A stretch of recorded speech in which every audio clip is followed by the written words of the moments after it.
आमदार रोहित पवार यांना नेमकं राजकारणामध्ये काय करायचं हेच आता लक्षात येत नाही। सत्ताधाऱ्यांचा कुठलाही निर्णय यावर ते आक्षेप घेतात। मला एक सांगा, केंद्र सरकार पंतप्रधान सन्मान किसान योजनेअंतर्गत शेतकऱ्यांना निधी देतं। त्याचबरोबर राज्य सरकारने सुद्धा नमो शेतकरी सन्मान योजना चालू केली। आजच या राज्यातील 91 लाख शेतकऱ्यांना योजनेअंतर्गत 1800 कोटी रुपये त्यांच्या खात्यावर पाठवले। ते देखील रोहित पवारांना सहन होत नाही।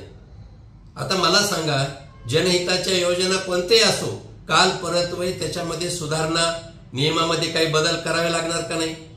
पण प्रत्येक घेतलेल्या निर्णयावर उलट्या झाल्यासारख्या रोहित पवारांना होतात। आता या राज्यातल्या वर्तमानपत्राला पान 1 वर जाहिराती मिळाल्या, ह्याच्या पोटात काय दुखाची गरज आहे? म्हणजे पत्रकारालाही जाहिराती मिळाल्या, संपादकाला तुम्हाला रुपया कधी द्यायचं माहित नाही, दिला का हो शेतकऱ्यांना कधी कवडी फुटकी यांनी?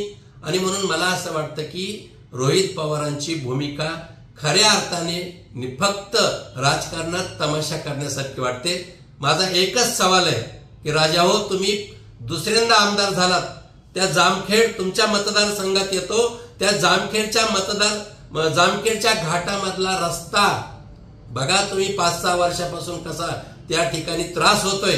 अगोदर तुम्ही तो रस्ता दुरुस्त करा आणि मग नाक उचलून सत्ताधाऱ्यावर आरोप करत बसा, हे तुम्हाला सांगायचं।